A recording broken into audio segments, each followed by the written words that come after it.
Well, the most difficult part is starting to explain why we're doing this. And actually the we involves Katherine Pasternak, who is here. I don't know whether, I know she's here. There she is. She's a graduate student here. And then the old dean, Javier Senigasalaya, and his partner, Inigo Salona. So this is a collective endeavor. And it's very difficult to explain the commitment that we have to expend so much time and treasure on something that seems so esoteric, so incredibly obscure. And the only way to explain it is to say that, in fact, I am not a classicist, and this is a hobby. And the only way to explain it is that I actually thought this might be less expensive than my other hobbies. And it turned out to be by far more expensive than anything I've ever done, including investing in real estate. And the reason is that it is enormously fascinating, this subject. Now, why did I begin to study classicism? Because it used the tools that I knew of buildings and of drawings and of books, but also because I knew nothing about it and I didn't practice it. So it was the one thing that I could read about that would not affect my work. Because the problem that I've had is I open a book, and because urbanism is about everything, I immediately would start thinking, and I couldn't sleep all night. You know, I'd have to begin coming up with something, some drawing or some idea or some essay or some discussion. Everything caused me to start thinking about business. And then classicism didn't, while still actually being central enough to what I do that it's not like boating, in which I haven't got a clue and I would probably drown. You know, I was on a kind of firm basis. It began on that basis, but it couldn't have happened without Katherine, who, with the help of Richard John and as a graduate student here, became interested in old architectural books because they were beautiful, extraordinary tomes. You've never seen anything quite, you know, like the great books of 2 and 3 centuries ago, in which part of their prestige was being beautiful. Not just what it said, but the sheer beauty of the plates, the sheer beauty of the text, the beauty of the bindings. And I would go visit Katherine, and she would open these books and say, look, I just bought the treatise from 1640 by somebody. And I would look at it and say, oh yeah, this is great. And I would try to find if there's something about town planning in it. You know, I'd look to the back, to the front. But Katherine persisted, and eventually I became interested in the most peculiar way. As I confronted her first illustrated Vitruvius, what's the name of it, Katherine? By who? This is Ariano Vitruvius, the first illustrated Vitruvius. And I looked at it, and I noticed that there were some very obvious errors, not least that one of the columns was printed upside down. Big mistake. And I asked Katherine, and she said, no, this is correct. And I said, well, now we have something to argue about. Excellent. I love to argue. And Katherine was actually a student of Richard John and Jorge Hernandez and the other professors who know classicism very well in school. And she would actually give me the explanation of what I was looking at. And she would say, well, this is what this treatise is about. And then I would open it and I'd say, it was beautiful explanations, but I would say, yes, Katherine, but that's not what I am seeing. That's not what's here. And then we'd open another treatise and she'd say, this is what this is about. And I said, yeah, but it's really, there's another one that's more like that than this. And I would find slight discrepancies between what was being taught and the actual unfiltered originals. And then I became really interested and began studying the histories by quite a few historians, which I had from the old days. I had all these books, and I said, now I have a reason to read them. And I would read them, and I would really try to learn. You know, one of the things that I think you should do when you're older is actually study again. and not just read what you agree with, which is what happens. You know, it's been 20 years since I read a book I didn't agree with, you know, because why should I? Nobody's assigning it. But I began reading these books in the manner of studying them. And I would kind of memorize them as if for a test. And then I would read another book about the same subject, all on classicism, and there would be contradictions. It would say, and I thought something was wrong with my head. Something was completely wrong with my head. And then I would read a third book and there were contradictions. And then I realized that there were contradictions, that actually the historians were interpreting things, that there was a huge aspect of interpretation in which was presumed to be objective. And I thought that was fascinating. But what really got me was how independent of what I was reading, even when the actual text was about the treatise. It was about the treatise. And I would look at the treatise and I simply wasn't necessarily there. So there was this confusion until I realized, and by the way, you all know that there's a discrepancy between the treatise of Palladio and what Palladio built. You know, there's a lot of discrepancy between the treatises and the practice. But there's also a discrepancy between the treatises, the practice, and the historiography, the history. And I realized that the classical discourse actually had three parts. And while they applied to the same general discourse over the last 550 years, they had different missions. And the history was actually to reflect the practice.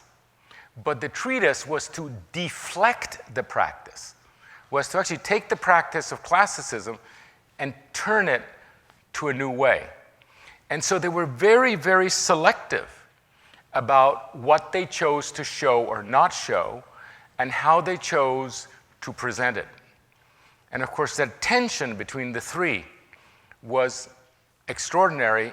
And if it weren't for the actual fact that Katherine has in the original essentially all the treatises of architecture, all of them, and that she lets me open them sometimes at the same time, not like at Avery Library where somebody wears white gloves and does it for you, but we can kind of open them and open them and open them on the table and see them at the same time and actually see the differences. This incredible privilege, almost unique in the world, in which you have incredibly valuable books and you're seeing them together like that and actually choosing to see things that nobody else has reproduced in a book. And this entire extraordinarily rich discourse opened up, which was akin, and I can only explain it, akin to theology, in the sense that at some point in the way past, somebody wrote an Old Testament and a New Testament, and people have never ceased to be fascinated by the interpretation. And so it was that Vitruvius, in Roman times, wrote a treatise that survived. It was the only surviving treatise through the Middle Ages, and actually set up a format that had to do with orders and other concerns that was either used as evidence or attacked for the next 550 years or more since its discovery. And the fascinating thing about this is that it's a discourse in which things are added, but nothing is discarded. It's very much like the Old Testament. You don't go around and saying, well, I'm not going to, the book of Revelations, that one just dropped out. We're not going to use that anymore. In every other field, medicine, law, art, you can study it all you like, but you can't actually do it. You can't actually do an operation like the Egyptians would have done. You can't just cut somebody's skull, the way an old Renaissance textbook would have done. But in classicism today, you can actually open a Vignola right on your desk and use it to inform the design that you're doing to present tomorrow. And so you have this discourse in which nothing dies and everything becomes enriched. Now that's interesting. And another thing happened which actually preceded this a little bit, for some reason, I'm looking at the stuff that I read when the school was new, when I was new to this school, the 1980s. And this is partially, I don't know why it was, but I think it's the time for the 1980s. You know how there are cycles of revival? You know, the 40s are back and the 50s are back, or, you know, Edwardian architecture is back, you know, the 50s are back. Well, the 80s are back. And I kind of felt this, and I began to read my old books, my old histories.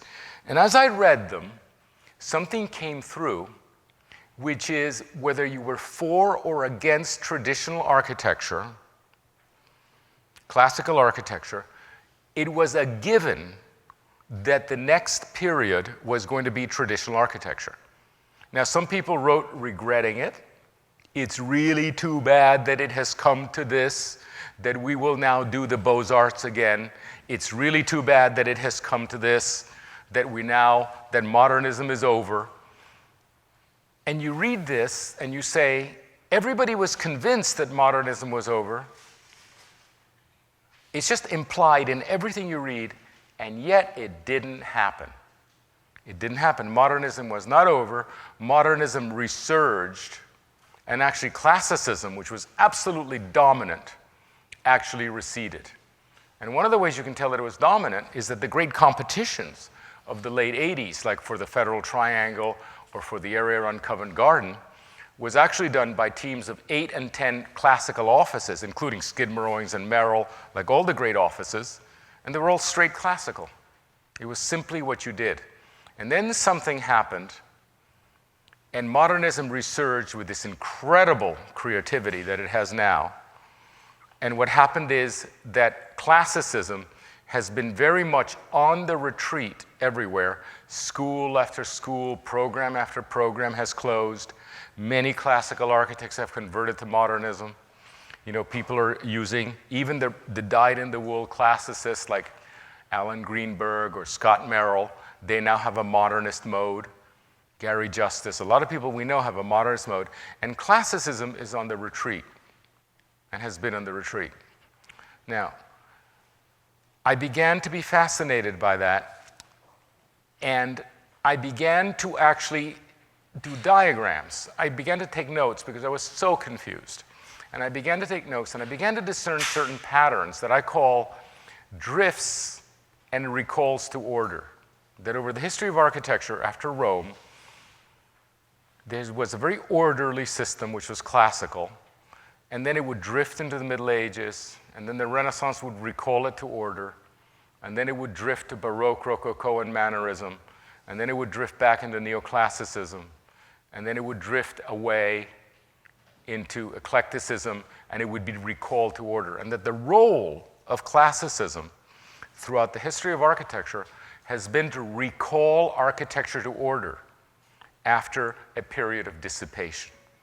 Now, if you look at what's happening in the world now with the architects absolutely misbehaving like spoiled children, making every shape, destroying cities for the hell of it, not even meeting a budget, not caring if the building falls apart. And you know the names, all the star architects are doing that. I mean, absolutely wanton abuse of cities, population, culture, doing the most superficial things, pretending that they're radicals while making nothing but expensive condominiums. Destroying, actually, by doing expensive condominiums, destroying the radical semantics of modern architecture. It's no longer associated with radical social reform. It's associated with actually incredibly degenerate expenditure. They're ruining everything. And I asked myself, why hasn't classicism been able to recall architecture to order? And in my diagrams, you could see that the time had come for a recall to order, and it wasn't happening. Now that is a problem of today. And that's the point at which I began to see that this wasn't just a hobby or some archaic problem. There was a systemic failure in architecture, and that the perennial tool of architecture, which was essentially to recall itself to order, was not operating. And so began to analyze this, and I'm going to show you Today, just the diagrams. Now, I've given a lecture here before in which I showed 260 orders which do not follow the Renaissance canon. And I'm going to get to that at the end, but this is the lecture that I didn't give before, which is the theory behind it. Okay? What's behind all this? Because it isn't just like a hobby, I'm collecting these things like butterflies, pinning them up and saying, isn't that cool? There's something behind this that may be of importance. Okay, so, this is when the Vitruvius was discovered, 1414, 2015. Okay, it has never died. Classicism has never died. Now, as I've already mentioned, there's the practice, the buildings, there's the polemic, which is the treatises, and the scholarship, which is the historiography. And they're not the same thing. These in particular, none of them are the same thing. Okay? The scholarship, this is presumed to be factually accurate. This has no need to be factually accurate. It's polemical. They can invent it. Okay? And so what happened was, I'm going to now do the diagram that actually places this very diagrammatically. So this is the classical discourse. Now, what I decided to do, there certainly was no need for me to practice classicism, or there was no need to scholarship, but actually the polemic, to study the polemic was a privilege that virtually no one has, because no one has access to 80 treatises in the original in Coconut Grove. Okay, where you can open them and, you'd have to go to Washington and beg and make an appointment to have somebody honestly go to the special rare books room and open the book and say, sir, may I turn the page for you? Forget it. You can't do scholarship that way because you don't even know that the treatises exist. Okay? So we began with that, and this is what the treatises, it turns out that the treatises consist of 3 parts. And it began with Vitruvius. The first thing that the treatises do, if you look at Vitruvius, the first part is technical advice. This is how you bring water in. This is how you lay a foundation. This is how you think about the winds. There's this, stone is of this type and that type. And the treatises begin with kind of practical advice, almost like credibility. Like, we're real here. And then they go into this mode, which actually often happens in the middle, which is the orders, which Dennis mentioned as something extraordinarily special. The orders are the system of bringing horizontal to vertical, of spanning and bearing, and the resolution of spanning and bearing. It isn't just this stick on top of this stick. That's a column. Okay, that's just a column. The order is the resolution of one or the other, the expressive resolution of spanning and bearing. What could be more fundamental to architecture than spanning and bearing, horizontal and vertical? And what makes it architecture is the expressive resolution. Okay? This is of such consummate importance that the treatises occupy, not only does this occupy a large part of the treatises, but by far the most expensive part of the treatises, because these plates that these treatises have, they're super duper expensive. All the etching, all that stuff. I mean, it's like launching an aircraft carrier. These treatises were almost like, they were extremely precious objects because of the sheer cost of making the plates. And interestingly, the cost of the plates, and by the way, not the other parts don't get the same amount of care. If you look at the treatises, there's a little bit on stone, third-rate drawings. There's building types, which is the third part, never nearly as good. All the effort, all the expense goes on the orders. And guess what? That's what happens to buildings too.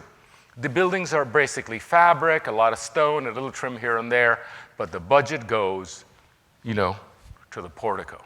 That's where the carving, that's where all the difficulty takes place, that's where the emphasis, that's where all the detail is. So there's something about the orders that is actually worthy of attention. And ultimately, it came to be that it was a kind of mystical situation. And it was believed that the orders, actually, some people believe that they're essentially God-given, that they're fundamental, especially the 3 or 5 Renaissance orders.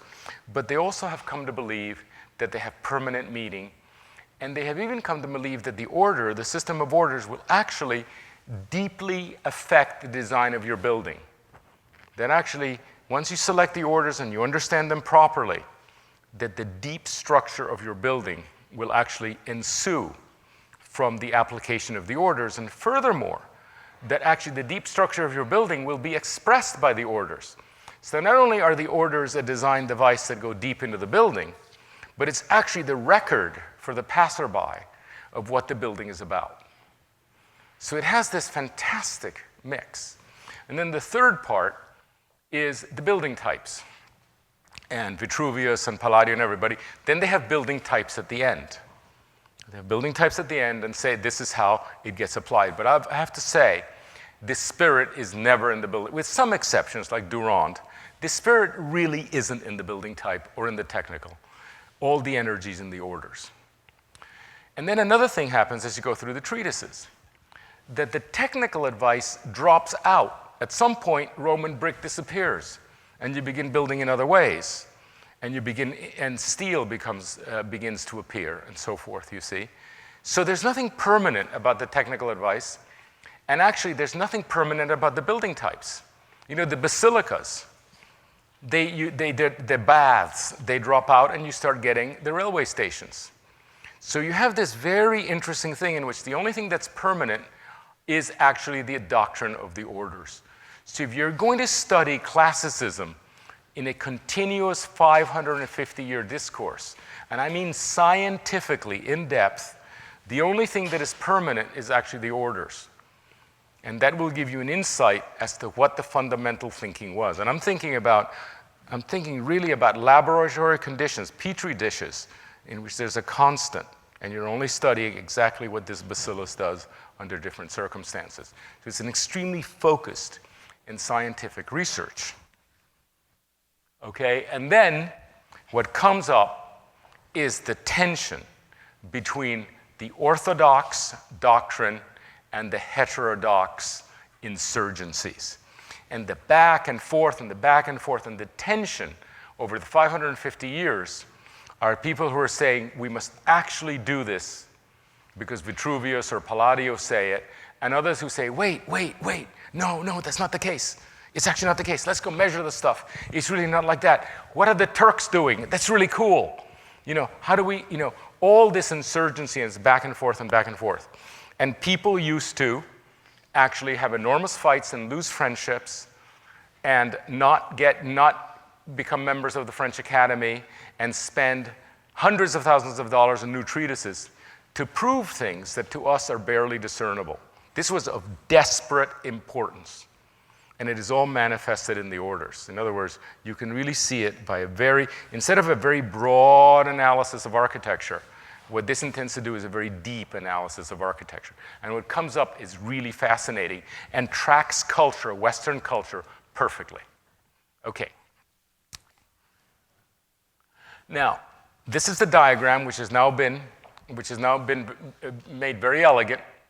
But basically, what it does, this is the diagram that starts. There is actually classical or Vitruvian antiquity, Greece and Rome, right? And then there's the long, and you can see the architects here that are representative, and you can see the long Middle Ages, and Vitruvius survives, and then there's the Renaissance recall. By the way, the Middle Ages, if you've seen these churches, they're great, but it's whatever. You see basilicas, Middle Age basilicas with columns of different heights, whatever you want. I mean, a hell of a lot of fun. The kids are playing in the patio, and then somebody says, okay, enough, back in, everybody to bed. And the Renaissance actually deploys, and then at some point it becomes boring, and it goes to the Baroque Rococo, and then it gets to be just excessive. The gables no longer even have a memory of shielding you from water. The walls undulate and no longer make surface or screen, and people say, okay, enough. And Neoclassicism kicks in. And Neoclassicism is a cleansing that actually coincides with the discovery of Tyrian Greece. The extraordinary Greek temples that were kind of hidden on the other side of Pompeii, like that. And it was perfect. There was a cleansing. And I'll talk about that. And then there is, but they don't stop. When they find these Greek temples, and they start, and Greece actually throws off its Turkish overlords, and the English can go and really begin measuring, and they find incredible Greek stuff, not just Roman stuff. They keep going, and then they go to Egypt, and they go here, and they go everywhere, and they begin, and then you get the eclecticism. You get that ends up in Bannister Fletcher, which everything is together. And you get the eclectic drift, it drifts away. And then you get a professional third recall, which is best manifested in the Beaux-Arts, in which everything gets pulled together, and it engages the modern world in a these are the first times that academies are actually operating, and everything becomes very, very efficient, very orderly, and the kids and the students could deliver in any style, absolutely perfect buildings. They would say, well, we're building a new capital in New Delhi. Please send me 58, 62-foot Doric orders. Thank you very much. Oh, don't forget the cornice. Boom. Just the efficiency of classicism, the dependability is the academic third recall. And then, of course, it was extraordinarily rigid, and modernism comes in and says, this is meaningless, this is too rigid, it can't work with modern programs. And there's the modernist drift, which has its problems, and then there's the postmodernist fourth recall, which is the one we're in.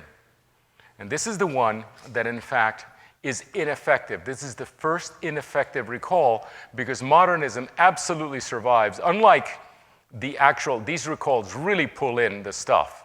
Modernism survives in what is essentially an expressionist or deconstructivist drift. And instead of this becoming dominant, modernism in its current form actually is dominant. And so the problem is that this is the first ineffective recall. And the reason is this is the first recall that doesn't have its own treatises. Every other recall actually deploys and writes new treatises for its purposes. The fourth recall, which is the present one, uses Renaissance treatises. They write little introductions, but it's basically the same orders, the same 5 orders, or the same 3 orders of the Renaissance. It is the first recall that doesn't have its own theory. And it is actually absolutely incapable, completely incapable of dealing with the realities that confront us. The populist realities, for example. What are you going to do? You're going to really communicate with somebody other than a highly educated person with a Doric order? Just look at downtown Coral Gables. Look at downtown Coral Gables. There's 2 buildings that have correct Renaissance orders. Everything else is a chaos of kitsch. Okay, this is not an effective system that's going on now. And so I've always said, the worst enemy of classicism is not modernism, it's bad classicism.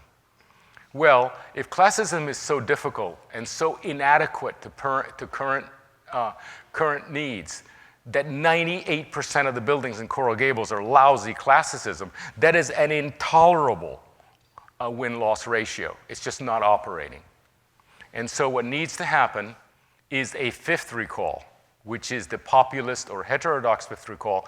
And the basis of it is that the treatise that we're trying to write, which actually, instead of going back to the Renaissance here, it picks up here, and it takes the orders that have been rejected, that do not exist in any of the recalls, in any of the treatises. It takes the orders and say, let's bring them in, and let us see what theories actually can bring them into classicism. Now, what do I mean by this? You have a fantastic school like Notre Dame who says, essentially, they deny this is the case, but I know enough people to know that this is the case. They say the proportions of the orders are to be such, and they're to be like Vignola or one of the Renaissance treatises. The orders are to be such. And then the kid says, what about this? And they say, oh, yeah, Plečnik is a great architect. Well, how can you say the orders must be as the Renaissance treatises say, and Plečnik is a great architect, when Plečnik does nothing but not follow the orders? He never follows the orders. He never follows the proportions, he never follows the ornament, he never follows them. So you get kids that have cognitive dissonance. It's a lot like religion. Like, how can you believe both this and that? And I actually maintain that there is too much dogma in the current classicism. There's too much doctrine. And although there's been a general movement from dogma to theory, that the current theory, the current treatise, the fifth recall treatise, had to be based entirely on theory and entirely on empirical evidence and not on dogma. It doesn't matter who said what, it's over. That doesn't matter. Yes, it was relevant at one point. Yes, I know Athena was relevant, and it was the goddess protectress of the city. Therefore, when you do a guardhouse in Berlin, you use the Doric order in reference to the Parthenon. Over. It's over. Okay, it doesn't work that way. Okay, because every little bank and podunk,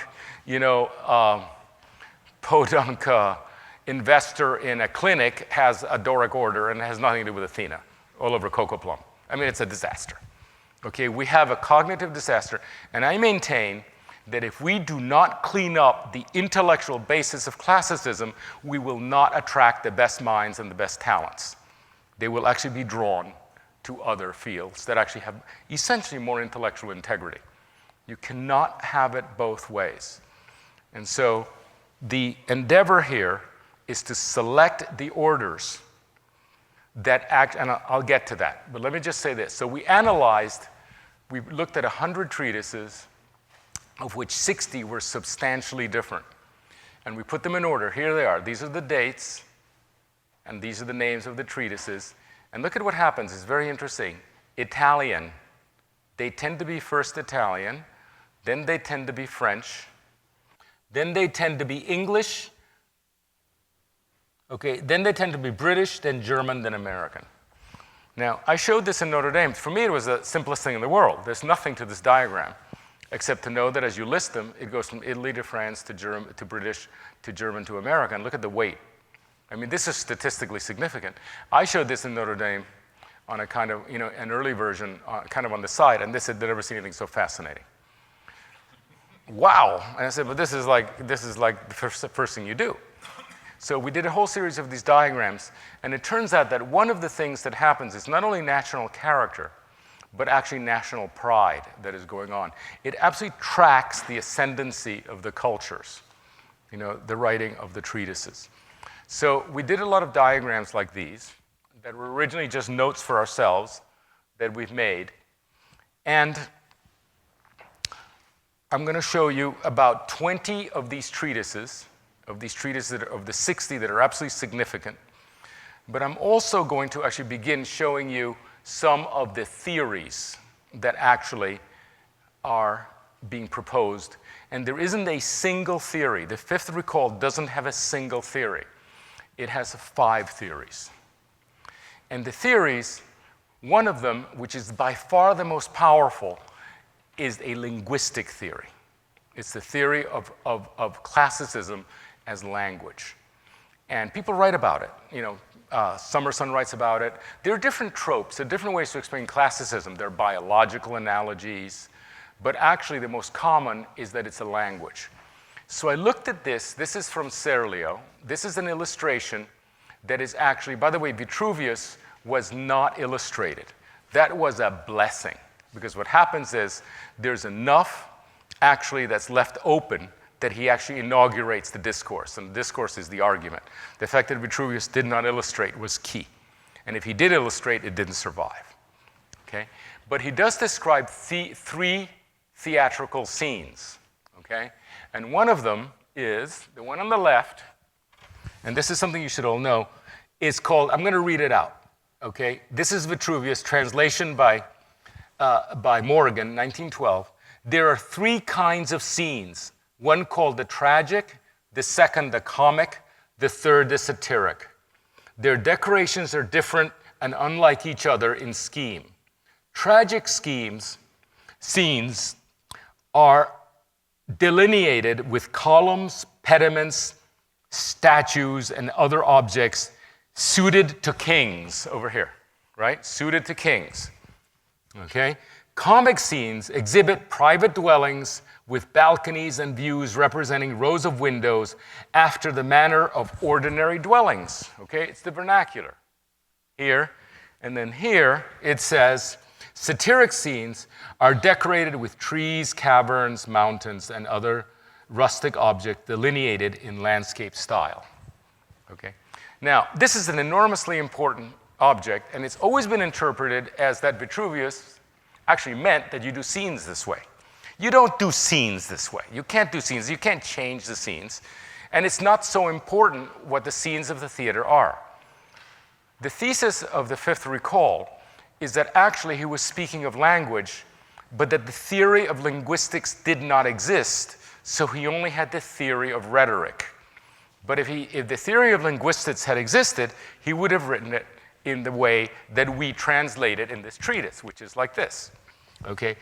There are 3 levels of architectural language. I'm just replacing words, okay, from the Renaissance translation to the modern linguistic translation.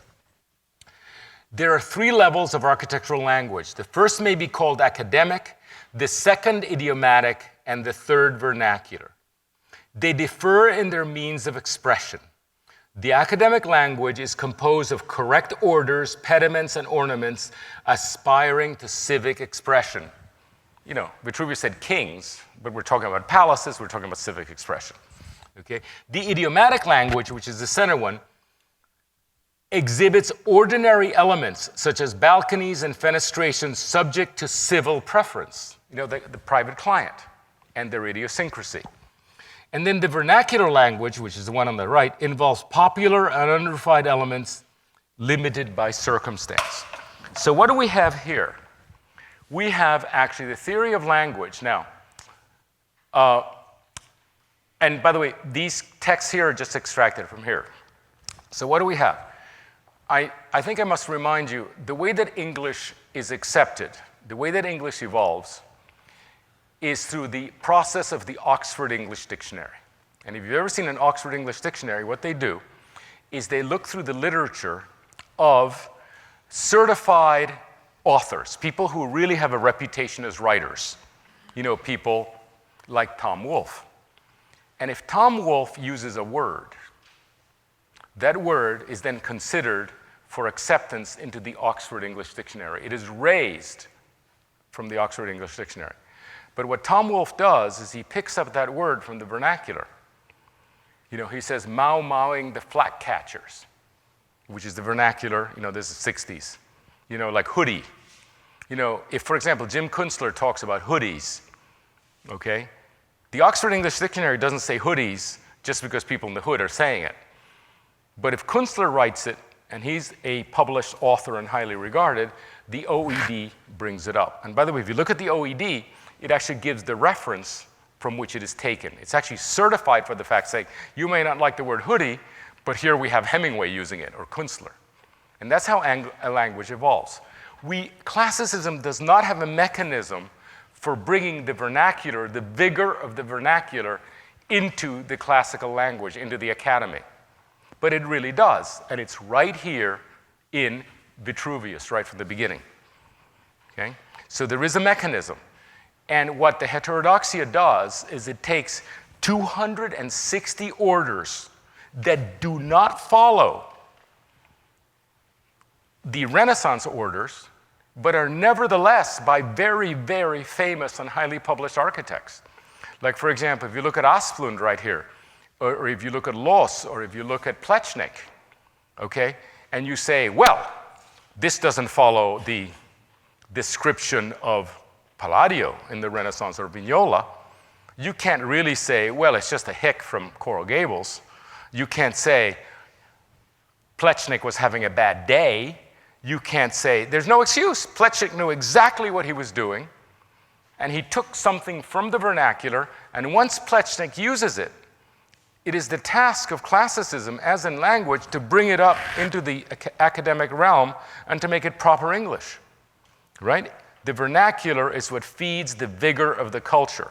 And what has happened in the Fourth Recall is that we do not have a mechanism by which the vernacular is accepted. So we have either a cognitive dissonance, in which you must do Vignola, but Plečnik is also a good architect, or we simply revert and revert and revert. And we're afraid to look at these architects. We like them, we know they're good, and I don't know what most classicists think. Do they really think that 260 architects are having a bad day?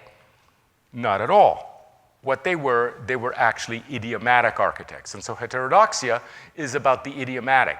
Now, there are millions of orders that do not follow the classical canon, but they're not by great certified authors. So you can very easily dismiss them. You can say, oh, you saw that in New Orleans? Who's that by? The banana guy? Who did that? So it's very, very important that the 260 orders actually be of absolutely guaranteed masters. Now, what is the guarantee that somebody be a master? Like, how do you know, Duany, what a master is? Well, it's simply the same criteria the Academy uses, which is incidence of publication. The people that are selected to be inducted into the level of mastery from whom we get the plates, the people who are selected are actually highly published. And if you say that isn't good enough, I say, well, what is good enough? What is good enough? You know, publication is a very, very important threshold. It takes effort, it takes a lot of agreement. When you're published, it means something, okay, regardless, even if it's a magazine. And when they're repeatedly published, you know, the great names, the Sarinens, you know, the Plechniks of the world, the Frank Lloyd Wrights of the world, you know that they're onto something. They weren't making mistakes. And so that's the process that heterodoxia brings to the fore. And something that we realized is that actually drawing an order in a plate actually is a mystical object. When you draw it in a plate, it actually enters the canon. Drawing it in a plate is what actually takes it into the academic realm. You see, it's that process that's described here.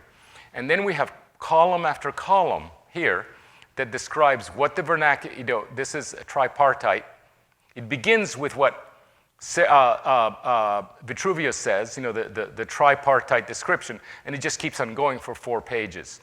And it just absolutely clarifies what the vernacular is, what the idiomatic is, and what the conventional or academic is. There are 3 kinds of architecture. They're all necessary. But the really interesting one is the idiomatic one. By the way, once you've been to school, forget about doing vernacular. You can't do it. You can't go back. You've lost the vernacular mind. You've lost your innocence. You're out of the Garden of Eden. And so what happens is, yes, your training requires for you to understand proper English, but once you master proper English, the academic English, your job is to actually mine the vernacular to see what you can bring into the classical discourse. That's the mission of the 5th recall. Now, one of the things we did is we realized that you study a little bit the classical orders, and you realize that the 5 that Vitruvius chose, actually he chose 3.5. He did 3 seriously, and then somebody must have told him, hey, guy, those, you forgot the Tuscan, you better put it in. You know, it happens later and half-hearted. Vitruvius is a goof. I mean, he's just hacking around. It's perfect because he's such a goof that he leaves space for others to participate. He couldn't have been better. He's the perfect guy for the first treatise. But what we do is we drew all the orders of antiquity. And there are 19 orders. They're not 5, they're not 3, they're actually 19. And they appear, and they actually get brought in over time. So we analyzed the 19, and by the way, we did them the justice of drawing them. It's not like we say, and this is a common misconception, they say, oh, you know, heterodoxia doesn't let you do the conventional orders. They don't let you do the Orthodox orders. That's not true at all. We begin by drawing the Orthodox orders.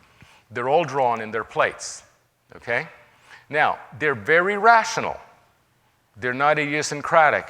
We actually began with the orders of Diderot, the French orders. So basically, we try to make them as objective as possible. There is a more objective way to draw these orders than the current, oh, I like this. Oh, isn't Michelangelo's the way it just, the way the volute just droops? I know, very cool, but you know, we're not Michelangelo here. We're being rational. So basically, we redrew all the 19 orders, okay? And then we found out, once that we redrew them, This is the Ionic, okay? This is the Corinthian. Now, let me just explain what our plates involve. Our plates involved 3 bays, 4 columns and 3 bays. And what that brings up is also how you turn a corner. Now, they rotate slightly, okay? This one is absolutely central.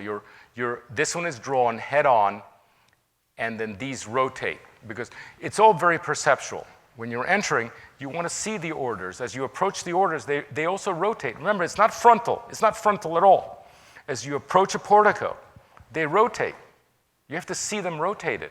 You know what I mean? That's parallax. And so by lining this up, they rotate. And then at 6 feet in front, in the center of this bay, and 6 feet in front, you look up. And these capitals, which are, of course, a fantastic transition between horizontal and vertical, it's actually seen from the way they're meant to be seen. They're not meant to be seen head-on. That's BS. Okay, they're meant to be seen from below. And so we draw them like this. And then, of course, we do the standard cut that actually shows in great detail what you see here, and particularly the profile of the cornice. So all the plates are on this system. Okay, because one of the things that you find is that the orders are interesting only relative to each other. The Doric is not interesting. It's just an order. But it's very interesting relative to the Corinthian, and very, very interesting relative to the Ionic. It's the differences that make them interesting. And that's why the plates always draw them as parallels. They're only interesting when they're seen together, and that's why they're drawn together. Now, we took the trope of actually drawing them in the same format, but we also drew them in different parallels, which I'll show you later. Okay, so these are the classical orders. Okay, now let's look at the treatises. The Vitruvius was not illustrated, but there's an exceptional book by a professor at Notre Dame called Ingrid Rowland. And it is way ahead of the others, because what she does is she actually sketches without any additional artistry. She actually sketches the little sketches that Vitruvius may have done for himself in order to write what he did, right? In order to figure out, well, the intercolumniation is this, and these are the diameters, and so forth. So you get this wonderful thing that actually is what you need to do to be able to write the verbal treatise. So that's my favorite treatise is Ingrid Rowland's. And one of the things that it does is that it actually pulls forth clearly. Vitruvius,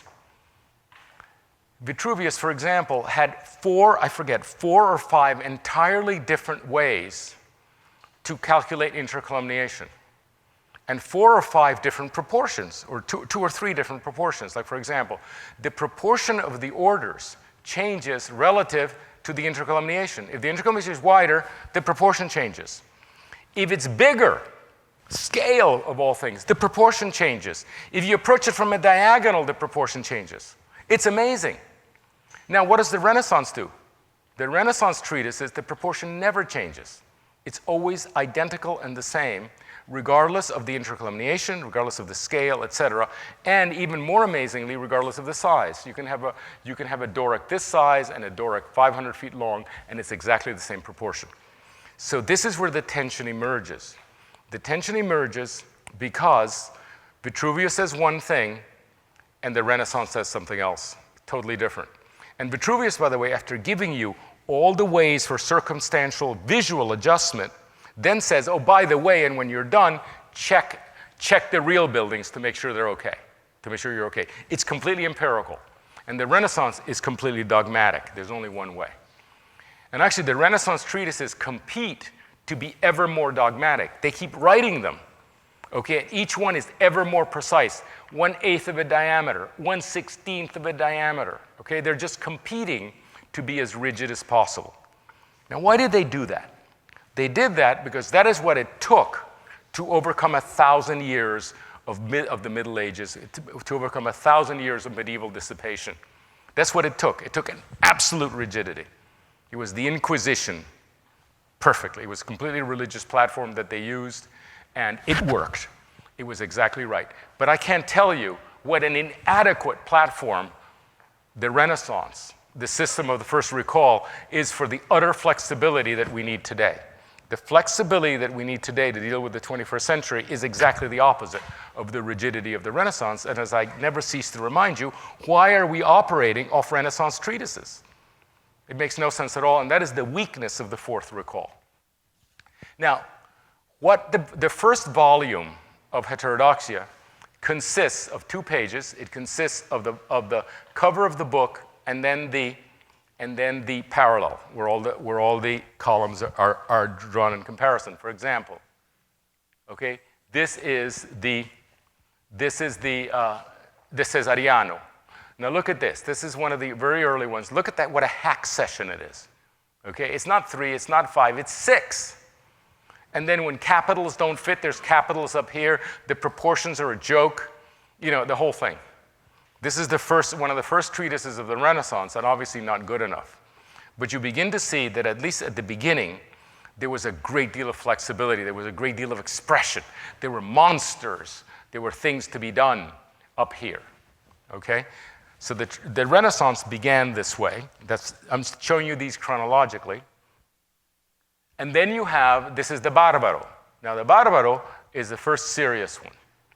Now, the Barbaro actually was illustrated by Palladio, and it was a translation of Vitruvius. In other words, it was a translation of the Roman treatise illustrated by Palladio.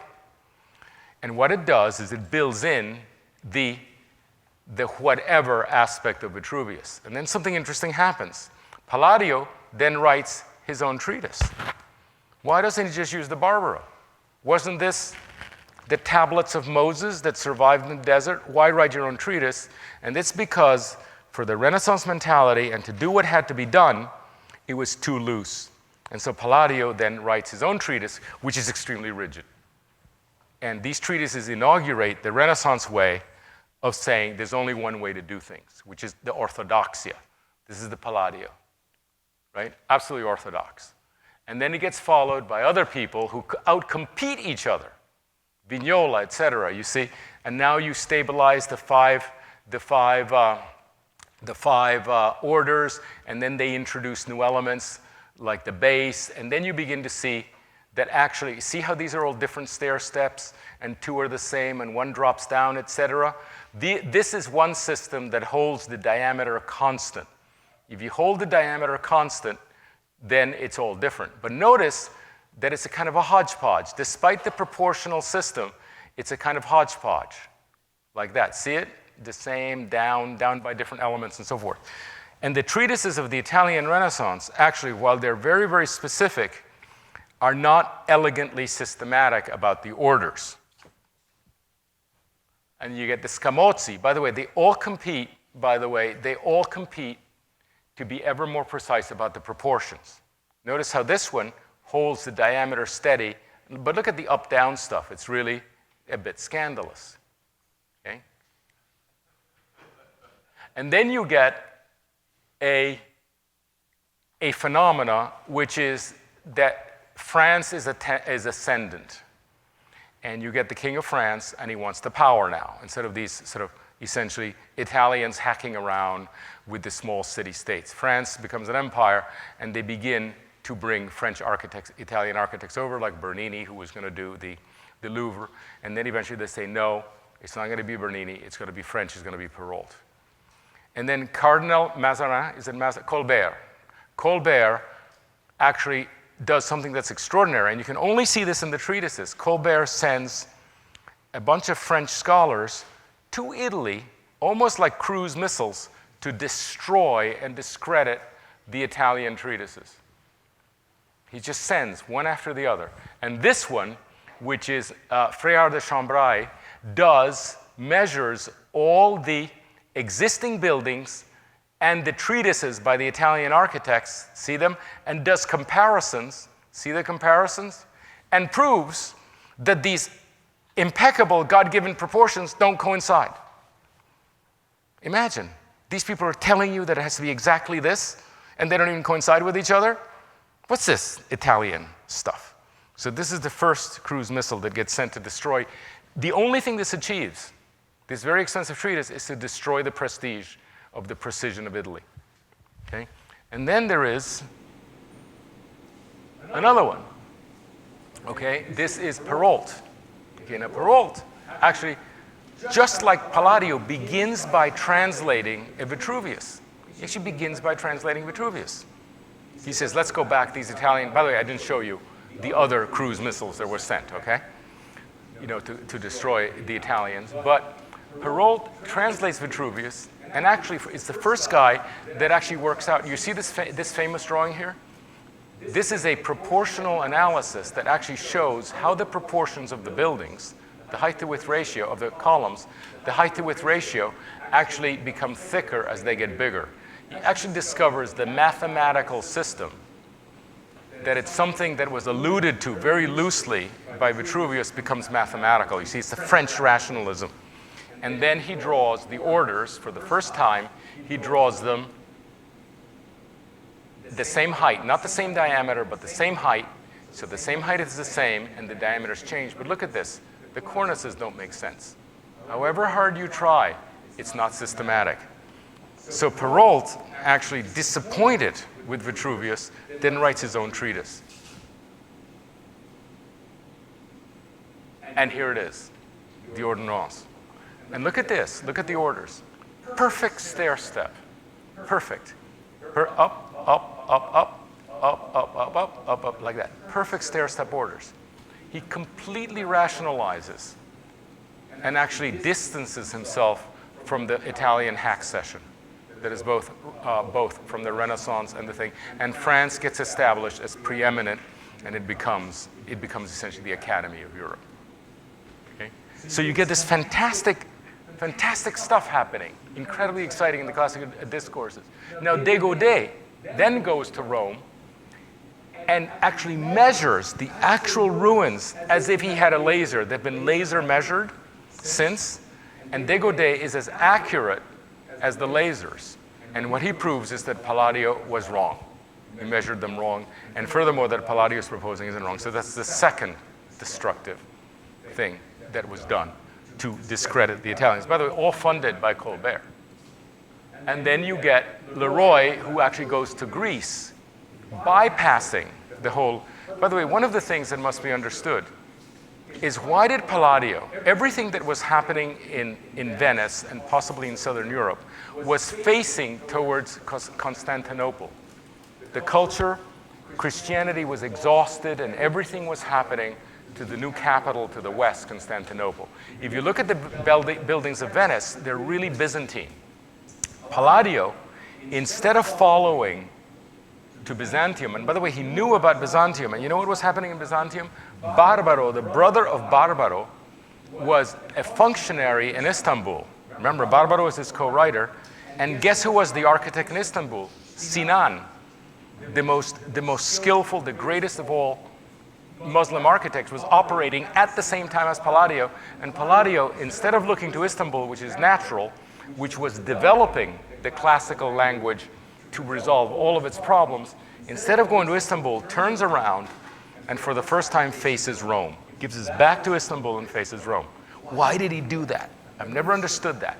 Until actually Teofilo told me. He says, don't you understand nationalism? They want to reinforce Venice and Rome. You know, it was nationalism. I said, I get it. And that's what got me going on this nationalist situation. But in any case, architecture is launched with incredible vigor to Istanbul. And one of the things that you find in the other recalls is that the insurgent architects are always saying, we can't forget Byzantium, what's really happening there. And that's why you get Sullivan and you get Richardson and all these people that are breaking, that at the late 19th century breaking the classical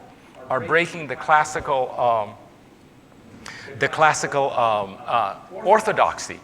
And where are they breaking it with? They're breaking it with Byzantium. They're saying Palladio took the wrong turn, that was bad. Classicism didn't have to go back, it could have moved forward. And that's a subtext that recurs and recurs and recurs. You know, even you see Asplund saying, we must look there, we must look to Byzantium. But Palladio turns around. By the way, when I say Palladio in quotes. Okay, synecdoche. I'm talking about the Renaissance treatises. Okay, it's not Palladio personally, although Palladio did in fact do that. And then they send architects to Greece, which has opened up, and Greece then comes in, and very interesting happens because the Greek orders don't coincide with the Roman. And this isn't just a bunch of like barbarians like the Egyptians. These are the Greeks. And so it throws it into crisis. But look at that, builders and workers, treasury of designs, very, very simple. And they're treatises too. British architecture, the builder's treasury. Now, so you get the French, and then you get Piranesi. Now, Piranesi, we know, did all those extraordinary prisons and incredibly sort of atmospheric elements. But he also says, you know what? That French rationalism, why would you want to do that? Like, why restrain yourself to that? And he does this famous plate in which he actually shows the order drawn by Perrault right here, and then says, okay, if you want to do only that, that's cool, but what about these? And he says, let's just have fun. He opens it up. This is the Italian counterattack, saying, let's be effective, let's have fun. And this is an absolutely explicit rejection of Perrault and what the Italians do. And then he goes into this, and you get the incredibly inventive orders, which is the beginning of eclecticism. So the Italians fight back. Notice how this pulls together. See, because we all know what Perrault does in the palace. We all know what Piranesi drew. But what's the relationship between the two? Like, what are they, is it just palace and prison? No, it's actually, by actually studying the orders, you actually see in depth, in theological depth, what the difference is between the two, what they're trying to say. And this is the backlash that enriches the thing. And by the way, then you get Durand. Notice what begins happening here. Okay, you get lots of Dorics. Okay, these are the Dorics, these are the Ionics. Instead of one, you get many. And instead of being called Doric, they're called Doric of the Temple of X, Ionic of the Temple of X. And you begin actually just collecting them. They're no longer dogmatic, they're empirical. These are the ones we've measured. And they begin collecting them almost like the explorers and the biologists began collecting samples of minerals and samples of butterflies and samples of insects, etc. They began collecting the world. And this is the scientific empirical method, and the treatises change in character. It's no longer a single one, it's a whole bunch. And by the way, there still isn't a treatise of how you apply it. You still don't apply it because this is better than that or this means that. It just says, guys, there's a choice. So the Renaissance proportional system has completely broken down at this point, and it actually becomes entirely empirical.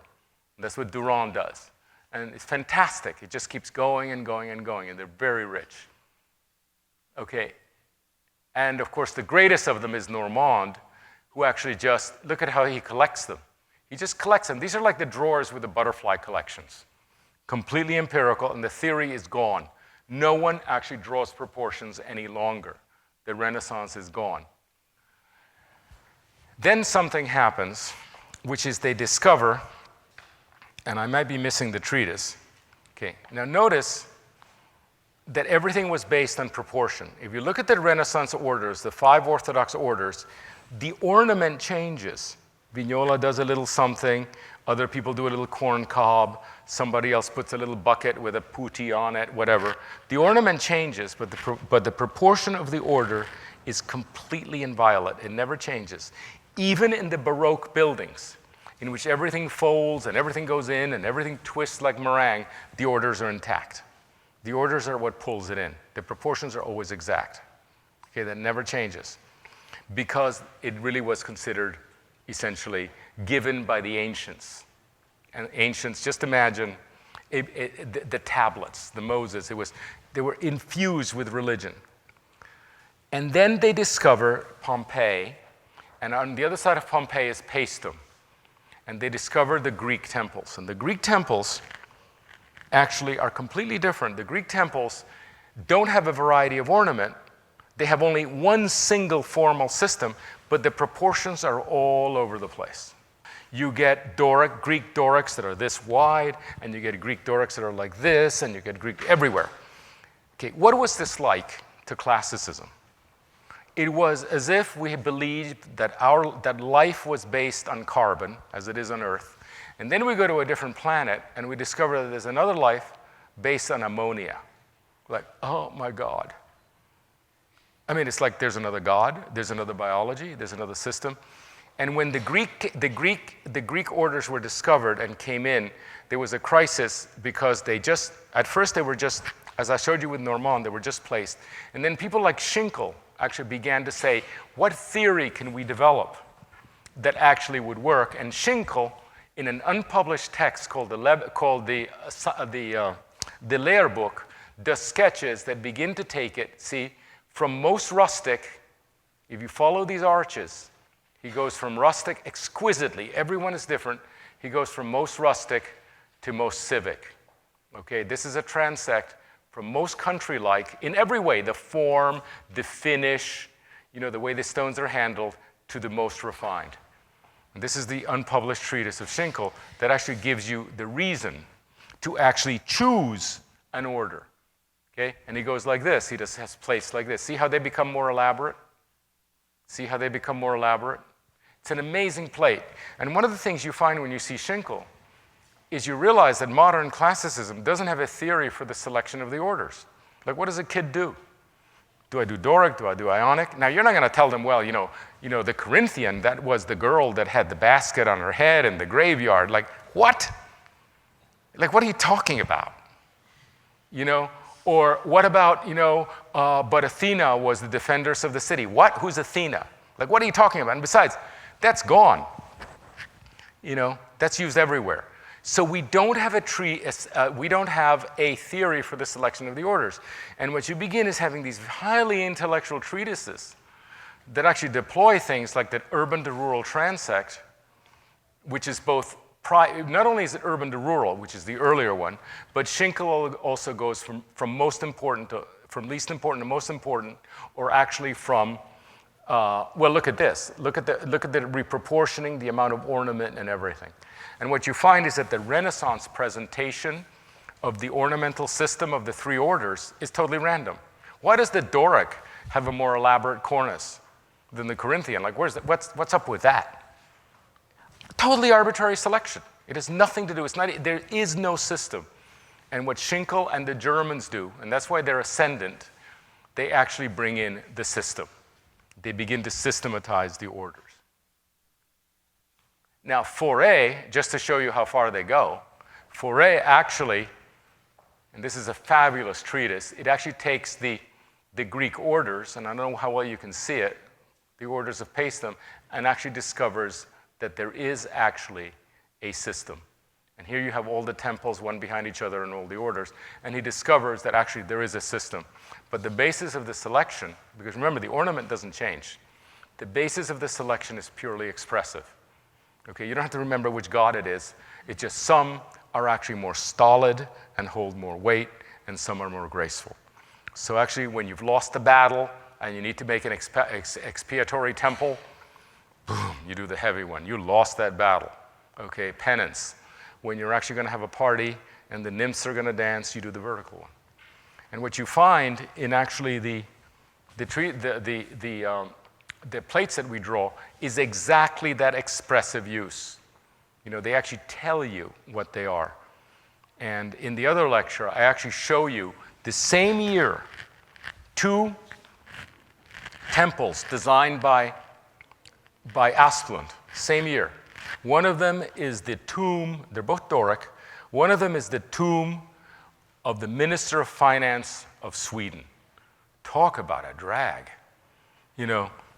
Fog, Minister of Finance, Scandinavia, and then the same little pair for the Scandia Cinema. Fun, parties, gold, proportions, totally different proportions. And you can show it to 1,000 people and say, which one is the one that is entertainment and which is the tomb? And 1,000 people wouldn't get it wrong. Okay, so one of the other treatises, one of the theories of the fifth recall is that the orders are intrinsically full of meaning, and that the meaning is populist, and that it is actually visceral. You don't have to know the myths, you just know. And one of the extraordinary things about the orders is because they're concentrated meaning. You can actually do a box, 5, 4, and a door, and put a portico on it, just like Ostberg did, that says, this box is a city hall, this box is a boys' high school, this box is a country house. And there's absolutely, and furthermore, that it's each of them is a Scandinavian city hall, high school, etc. Full of meaning for very little cost. It's incredibly effective, the ability to communicate, the semantic ability of the orders. It's concentrated meaning. So what do the modernists do? The modernists, to express something, have to wiggle and shake everything. Stars, angles, extremely expensive. Now, if we're confronting a 21st century in which we actually have to do things in a lean way, and we really have to accommodate our programs in a very austere way, very functionally, but we still have to communicate. We still have to put out for the culture. Where you have a semantic load, there is nothing more efficient than the orders in order to communicate that. And one of the things that should be happening in schools is after the students learn the proper orders of the Renaissance, every year they should actually be designing orders that actually have, in which they explore the expressive potential. Like, kid, this isn't just a house. This is a house in Cocoa Plum for a doctor, okay? And I want to know perfectly, and everybody wants to know perfectly what that means. And that is what the orders can provide in terms of the limits of the 21st century, which, by the way, are completely ignorant of Greece, and they don't give a damn.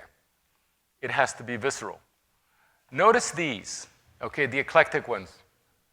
Bannister Fletcher, the American Vignola, the super efficient American Vignola that actually spread classicism to the furthest corners of the United States so that you find superb buildings in very rural places.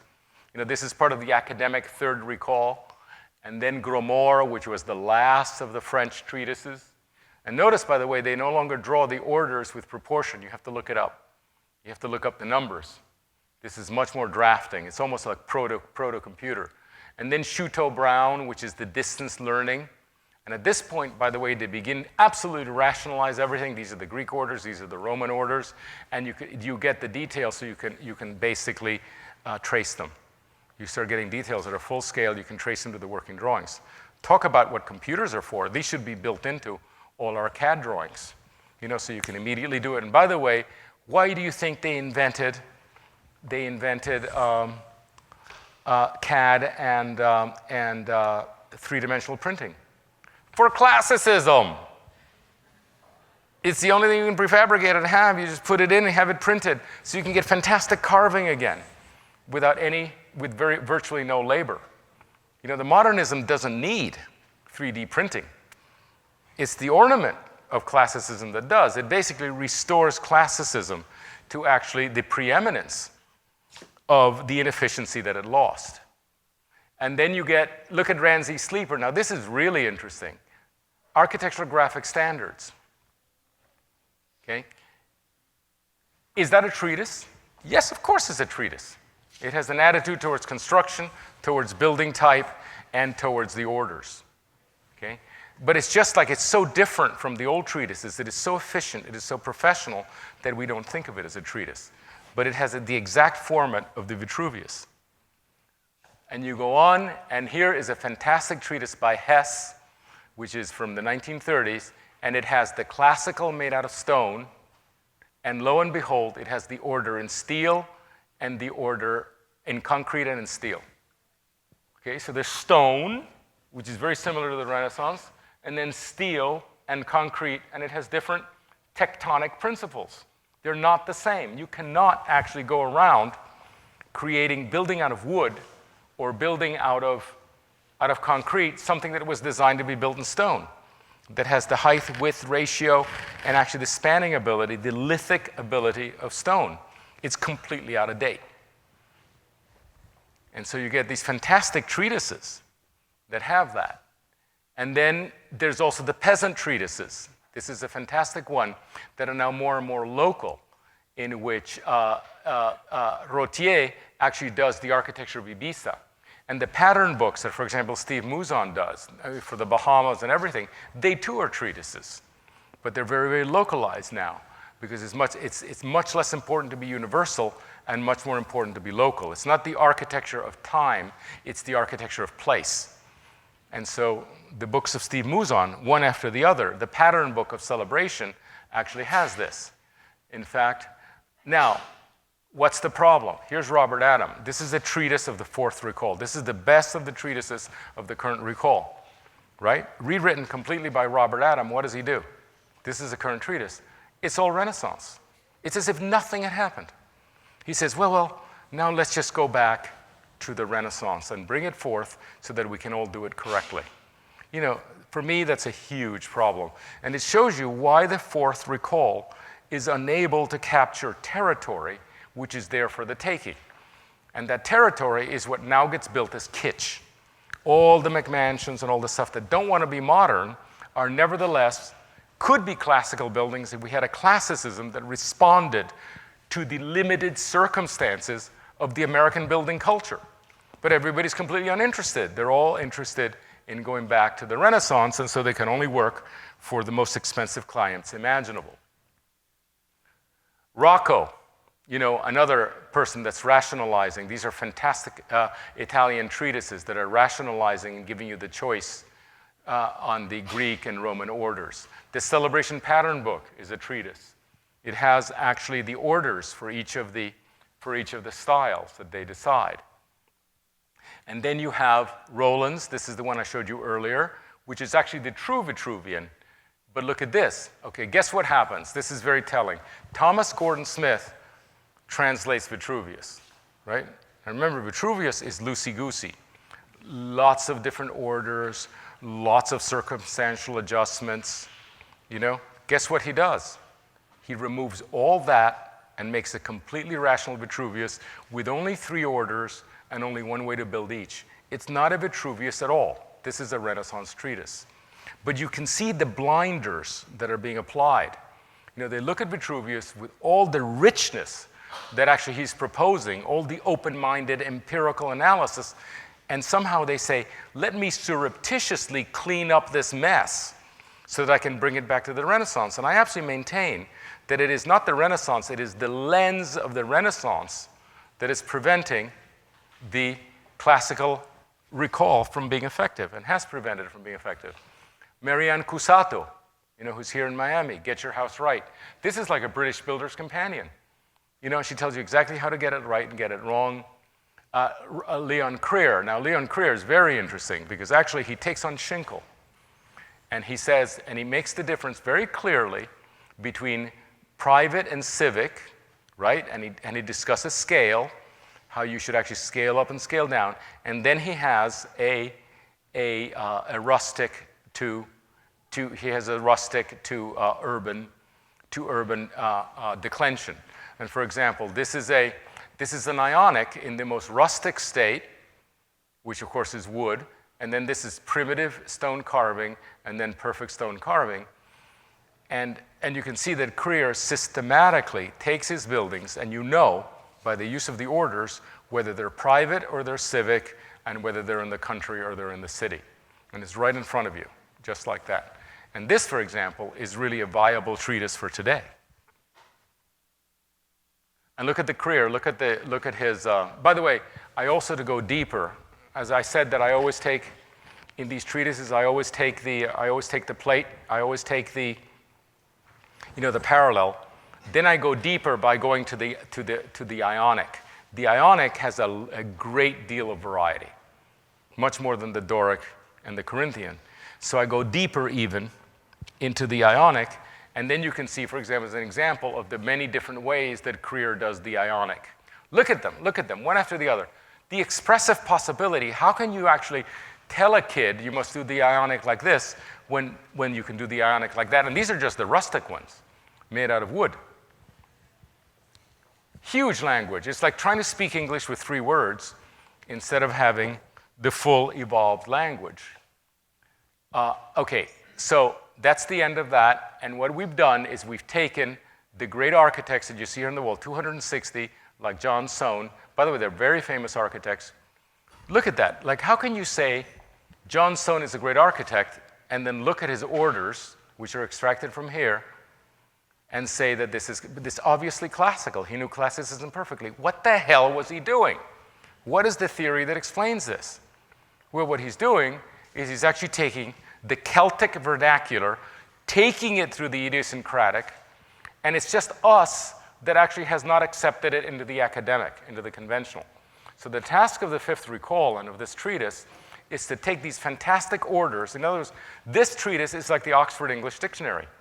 We're saying this is the quotation, we know this is a Celtic ornament, but we also know that Soane is a master, and he's used this order. Let's bring it into the academic world so that others can use it.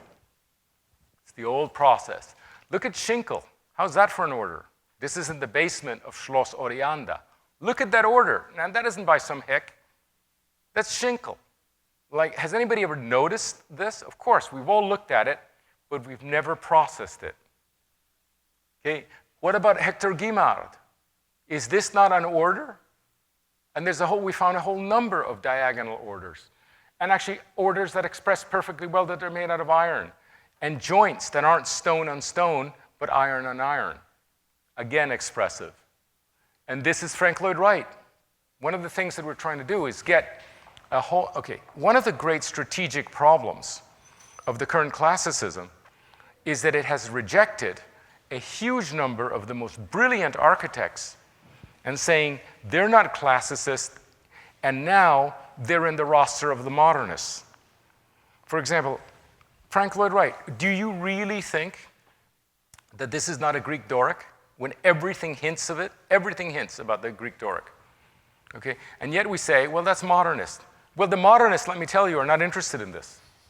Okay? This is what gives them a cultural paternity that they don't deserve and they don't use. All these people in heterodoxia are modernists, and they're in our camp. So one of the things, the most radical thing heterodoxia does, is it actually repatriates all the classicists of the last 250 years that have been actually rejected into the enemy, that are now providing prestige and credibility to the modernists, even though they're clearly classicists. And we actually take these through analytical protocols to say, for example, the circular analysis, and all these guys are giving the secret handshake. They're very interested in classicism. And I can show you some of that. Look at this. By the way, that is the same curve as one of the Paestum Dorics. And is this not a classical building? Does it not have a core? Is this not a portico? Does it not have entasis? Does it not have a base? Either we can give this magnificent building to the modernists, or we can say, this is what classicism is capable of expressing today. It is capable of expressing flight. And look at, this is the latest building. This is the Chicago Art Museum by Renzo Piano. Okay, it's all made out of steel, the lightest steel and aluminum, and this is the way you express it. If you're going to build it of aluminum, you don't emulate stone, you emulate aluminum. This is a gift to the classicists. Okay, so we do that, and then we draw the parallel. We drew 260 of these, and then we draw them in parallel the standard ways that the treatises do. One of them is we draw them with constant diameter. See all of these? These are all the columns, all the orders, and they're drawn in a constant diameter. One of the things that happens is that some tiny little columns get huge, and some really big columns get small. So the constant diameter actually throws them all up and down. And it makes you see them in very, very different ways. And then you take the orders and you draw them. You draw them in, let's see, what is this one? This is constant. This is actually, no. Is this the scale? I wish I could read it. We drew them three different ways.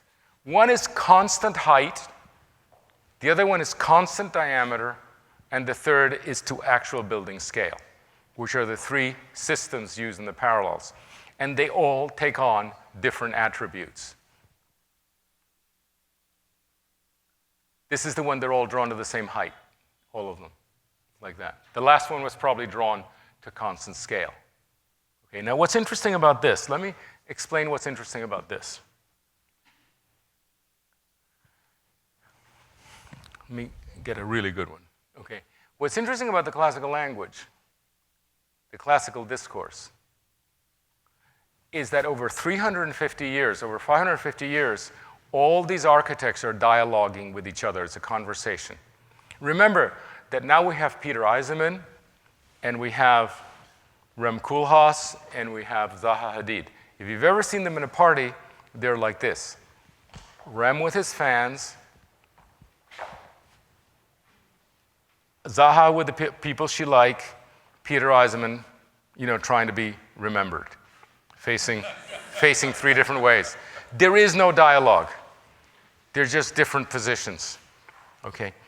What happens here is that all of these columns, all of these orders are talking to each other. It is so much more interesting.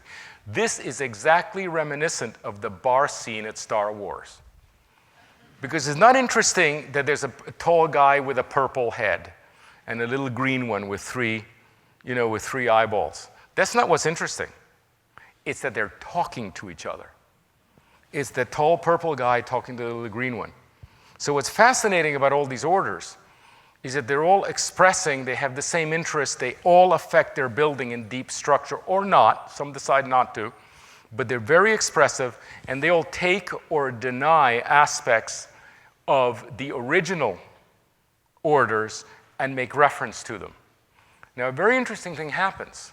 When you look at all of these, you'll notice that when we draw them, we draw underneath Doric, Ionic, Corinthian, even though they are by Sohn or somebody else. And what we discovered is that they actually make reference to the original canon. So there is something to the original canon. It isn't arbitrary. So what happens to heterodoxia is it does actually confirm the original canon in the most extraordinary way. There is something to it.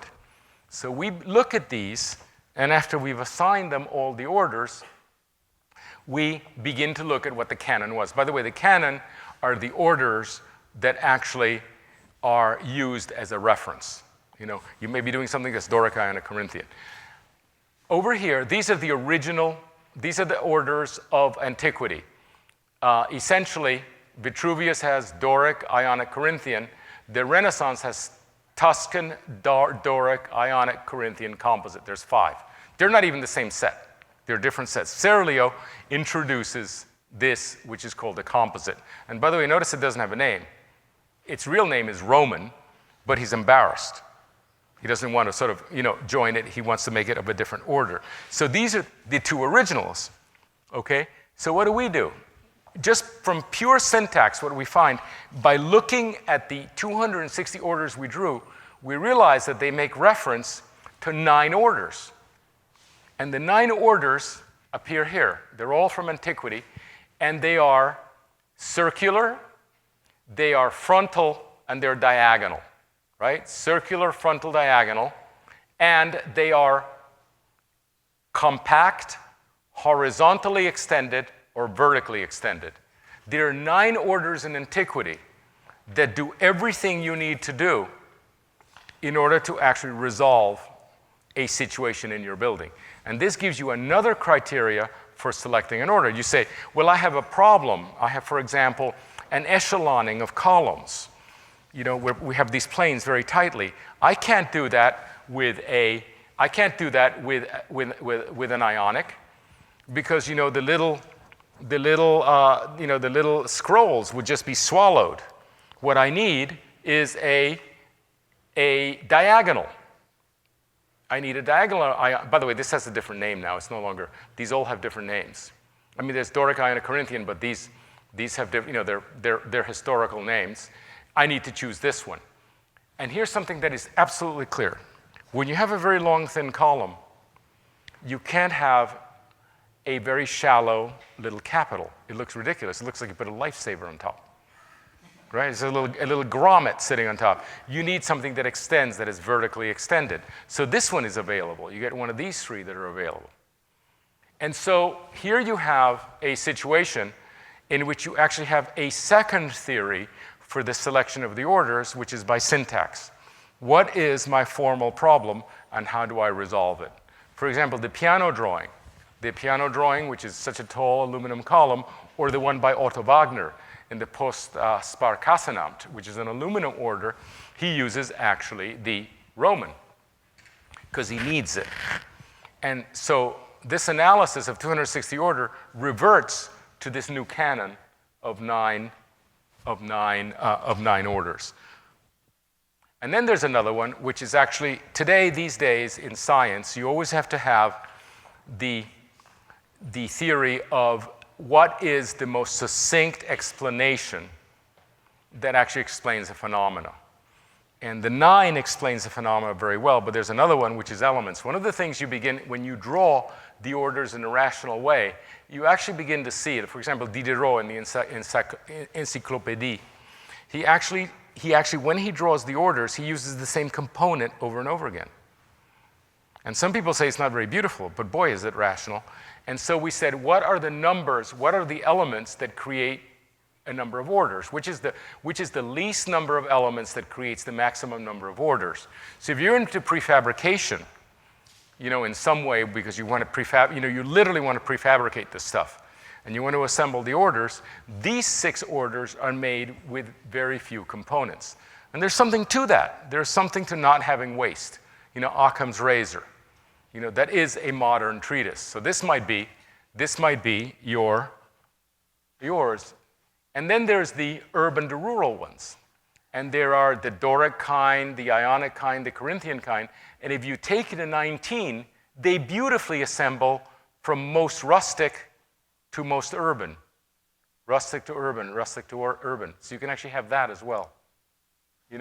Just like Schinkel was exploring. And then finally, you assemble the 3.